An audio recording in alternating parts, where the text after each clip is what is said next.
اور چونکہ میری بیوی ہندو ہے، میں مسلمان ہوں، نہ میں مذہبی ہوں نہ وہ، اور ہمارے بچوں کو ہر مذہب کے بارے میں بتایا گیا ہے، انہیں یہ نہیں بتایا گیا کہ تم اس مذہب کے ہو۔ اب یہ کبھی کہیں پر بلیف تھا میرا کہ یہ فرق جو ہیں یہ دھیرے دھیرے مٹ جائیں گے۔ مجھے یقین تھا کہ ایک ہندو عورت سے شادی کرنا ایک ہیلتھی پریسیڈنٹ ہے۔ میں اسے کفر نہیں مانتا۔ میری والدہ نے بھی مجھ سے پوچھا جب ہماری شادی ہونے والی تھی کہ کیا تم رتنا سے ایمان لاؤ گے؟ میں نے کہا آپ مذہب بدلنے کی بات کر رہی ہیں، میں نہیں اس کا مذہب بدلوں گا۔ تو انہوں نے کہا ہاں صحیح ہے، مذہب کیسے بدلا جا سکتا ہے؟ اب میری امی جو بنا پڑھی لکھی تھی، ایک بہت ہی آرتھوڈاکس قسم کے گھر میں ان کی تربیت ہوئی تھی، 5 وقت کی نمازی تھیں، زندگی بھر انہوں نے پورے روزے رکھے، حج بھی کیا، سب کچھ، لیکن انہوں نے تک یہ کہا کہ جو باتیں تمہیں بچپن میں سکھائی گئی انہیں بدل کیسے سکتے؟ مذہب بدلنا بالکل ٹھیک نہیں ہے۔ اچھا سوال ہے کہ اگر ایک مسلمان لڑکا ہندو لڑکی سے شادی کرتا ہے تو کیا وہ مسلمان لڑکا ہندو کے گھر میں جا کے نماز پڑھ سکتا ہے؟ اور کیا وہ لڑکی مسلمان کے گھر میں پوجا کر سکتی ہے؟ سب سے پہلے کچھ شرائط ہے ہر چیز کے۔ آپ اگر گاڑی رکھیں گے اور گاڑی کا ایک پہیہ رکھیں گے، سائیکل کا ایک پہیہ رکھیں گے، ٹریکٹر کا، تو گاڑی چلیں گی کیا؟ یا چاروں سائیکل کر دو یا چاروں ٹریکٹر کر دو۔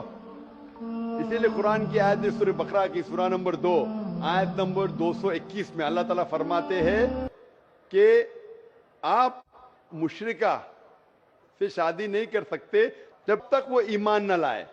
مطلب جو غیر مسلم ہیں اور شرک کر رہی ہے اس سے آپ شادی نہیں کر سکتے جب تک وہ ایمان نہ لائے۔ اور ایک ایمان لانے والی عورت چاہے کتنی بھی بدصورت ہو وہ ایک مشرکہ سے بہتر ہے۔ اور آگے آیت کہتی ہے کہ لڑکیاں مشرک لڑکے سے شادی نہیں کر سکتی جب تک وہ ایمان نہ لائے۔ ایک مومن آدمی چاہے کتنا بھی بدصورت ہو وہ بہتر ہے بنسبت جو شرک کرتا ہے۔ اس کی وجہ یہ ہے کہ اسلام میں لکھا ہے کہ اگر آپ خدا کے علاوہ کسی کو اور پوچھتے ہیں، کسی اور کی عبادت کرتے ہیں، یہ سب سے بڑا گناہ ہے۔ اور اللہ تعالیٰ فرماتے ہیں سورہ نساء میں سورہ نمبر 4 آیت نمبر 48 میں، اور سورہ نساء سورہ نمبر 4 آیت نمبر 116 میں کہ اللہ سبحانہ و تعالیٰ اگر چاہے تو کوئی بھی گناہ کو معاف کر سکتا ہے، لیکن شرک کو کبھی نہیں معاف کرے گا۔ اگر ایک انسان مشرک جیسا مر گیا تو اللہ تعالیٰ کبھی بھی اسے معاف نہیں کر سکتا۔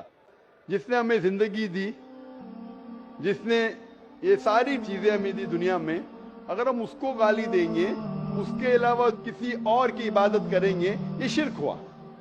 تو اسی لیے اسلام میں اجازت نہیں ہے کہ ایک مسلم لڑکا یا لڑکی کوئی مشرک لڑکا یا لڑکی سے شادی کرے، یہ اجازت نہیں ہے۔ جہاں تک کہ سوال ہے کہ ایک عام مسلمان ہندو گھر میں نماز پڑھ سکتا ہے، اگر اس کے سامنے کوئی مورتی نہیں ہے تو وہ نماز کہاں بھی پڑھ سکتا ہے اگر جگہ صاف ہے۔ اسی لیے شادی کے لیے شرط ہے کہ دونوں کا ایمان ہو۔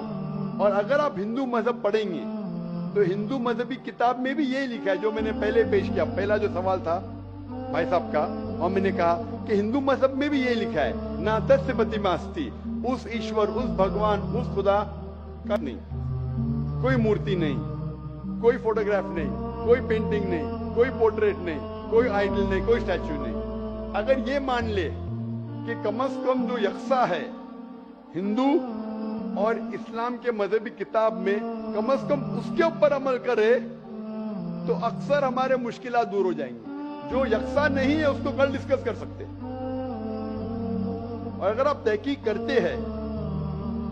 کرتے ہندو مذہب کی کتاب پڑھتے اور اسلام مذہب کی کتاب پڑھتے، دونوں میں لکھا ہے خدا ایک ہے، دونوں میں لکھا ہے کہ خدا کا کوئی بت نہیں ہے، دونوں میں لکھا ہے کہ خدا کے علاوہ کسی اور کی عبادت نہیں کرنا چاہیے، دونوں میں لکھا ہے کہ آخری پیغمبر محمد صلی اللہ علیہ وسلم میں، دونوں میں لکھا ہے کہ شراب نہیں پینا چاہیے۔ میں حوالے دے سکتا ہوں اور میں تقریر ایک دیا ہوں، similarities between Islam and Hinduism, اسلام اور ہندوازم میں یکسانیت،